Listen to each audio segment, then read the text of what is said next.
Buenos días, tardes o noches, gente bonita. Bienvenidos al Rostro de la Historia. Hoy en el noticiero hablaremos de diferentes temas sobre la historia, tales como el proceso de conquista de México, el proceso de la evangelización, la fundación de Nueva España, las características de los centros urbanos virreinales y las reformas borbónicas. Así es, como escucho, la historia ha marcado mucho en nuestras vidas y es por eso que hablaremos de ello hoy. Comencemos. En la noticia de hoy, la conquista de México. En febrero de 1519 salió de La Habana una empresa de rescate con destino a las tierras remotas de Yucatán. Se trataba de la tercera expedición enviada desde Cuba por su ambicioso gobernador Diego Velázquez, quien pretendía obtener oro de las regiones aún escasamente exploradas. A mando del grupo de españoles iba un joven capitán de Extremadura y hombre de confianza del gobernador, se llamaba Hernán Cortés. Cortés demostró excepcionales dotes de mando y habilidad para captar la compleja realidad del mundo indígena en México. Asimismo, resolvió inmediatamente romper con Velázquez y proceder en adelante en nombre propio y de su huésped. Ello lo materializó en el hundimiento de sus barcos, acto que simbolizaba que no habrá vuelta atrás. La hueste encabezada por Cortés estaba conformada por 600 hombres que se dirigieron hacia el interior atraídos por la capital totonaca, llamada Zempoala. Allí fueron bien recibidos por el denominado Cacique Gordo, quien les brindó alojamiento y comida y proporcionó noticias acerca del pujante imperio azteca, con su brillante capital Tenochtitlán. Nos vemos con mi compañera en las siguientes noticias. Ha informado el Rostro de la Historia. Muchísimas gracias. Pues como lo indicó mi compañero, daré a conocer la caída de Tenochtitlán. A partir del hallazgo de América por Cristóbal Colón, las naciones de Europa comenzaron a conquistar el Nuevo Mundo. Dicha fase de la conquista tiene mucha trascendencia debido a que significa un encuentro en medio de las civilizaciones de dos continentes diferentes que es muchísimo más profundo que el de Colón.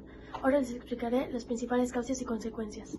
Entre las principales causas se encuentra la necesidad de los españoles de emplear la localidad más grande de los aztecas para consolidar la conquista de la región mexica.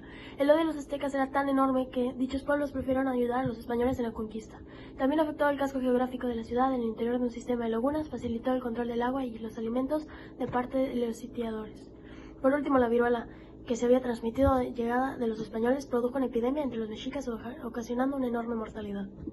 Entre las principales consecuencias de la conquista de Tenochtitlán podemos destacar primeramente que se venció de manera definitiva al imperio azteca y se concretó la instalación del poder español en México.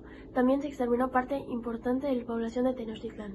Los nativos sobrevivientes fueron forzados a transformarse al cristianismo y sometidos a la autoridad de España. Se destruyeron sus protestas culturales, se destruyó su ciudad y desecaron los lagos que la rodeaban.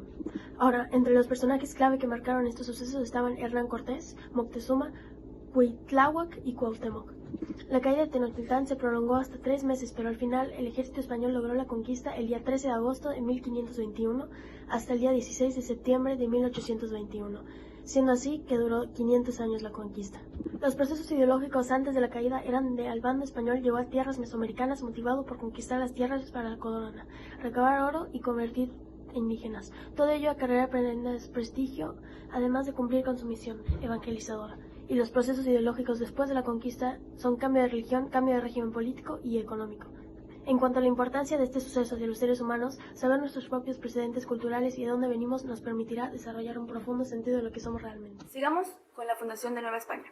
Para la historia de México, el periodo conocido como la colonia o el virreinato empieza en el siglo XVI, cuando los españoles, al mando de Hernán Cortés, conquistaron la antigua México Tenochtitlán. Se considera como fundación de la Nueva España al periodo entre la caída de México Tenochtitlán y el poblamiento de la cuenca del actual México, periodo en el que inició la introducción del dominio político, económico y social del Imperio Español. Continuamos con la evangelización, la cual fue la forma de consolidar el dominio de la corona española a través de la tradición católica. Aunque la labor de los frailes no resultó nada fácil, después de que los españoles conquistaran México, exactamente Tenochtitlán, Cortés solicitó al rey que enviara frailes para enseñar cristianismo a los indígenas. Como toda acción, tuvo sus causas y consecuencias. Las causas fueran que, según los indígenas, estaban condenados según el catolicismo, ya que los indígenas tenían prácticas no apropiadas ni aceptadas, por lo tanto, estos tenían que ser evangelizados o serían destinados al infierno. Por ello querían salvarlos. También la consecuencia fue la opresión, que durante el proceso los indígenas sufrieron opresión constante, violenta, la cual les afectaba y no era un trato nada humano. También podemos encontrar la desculturización, ya que esta, después de que la evangelización haya tomado el dominio, pues destruyó muchas culturas. Los personajes importantes En este caso, podría ser Bartolomeo de las Casas, Diego de Landa, Domingo de Ventazos, Marcos de Niza, y también tenemos a los franciscanos, que arribaron en 1524, los dominicos arribaron en 1526, los agustinos, que arribaron en 1533, los jesuitas, que arribaron en 1572. El periodo temporal inicia cuando las órdenes religiosas continúan la labor de los primeros misioneros que establecieron la Nueva España. A partir de los franquistanos en 1523, estas órdenes se dieron la tarea de fundar escuelas, hospitales, etc. Conforme la evolución política y económica del virreinato fue en aumento, su participación en las decisiones de gobierno también lo hizo. Como por ejemplo tenemos el Tribunal de la Santa Inquisición, que se establece en la Nueva España en 1569 para castigar los delitos de la fe, así como algunos casos civiles. Funcionó hasta 1820, cuando fue suprimido. También tenemos la importancia de por qué es bueno para el ser humano actualmente la evangelización. Esta es capaz de transmitir la fe cristiana a otra persona a fin de que pueda, en su vida cotidiana histórica, en su praxis comunitaria, seguir los pasos de Cristo. Es por ello que ellos intentaban salvarlos, creyendo que los indígenas estaban mal, y por eso quisieron dominar y lograron dominar a los indígenas. Podemos continuar con el siguiente tema. Mientras tanto, en el desarrollo de la Nueva España, los centros urbanos indígenas fueron los primeros en demostrar un desarrollo urbano, tales como en México Tenochtitlán, donde se aprovecharon de los materiales con los que estaban construidos los edificios para construir encima de ellos la nueva ciudad.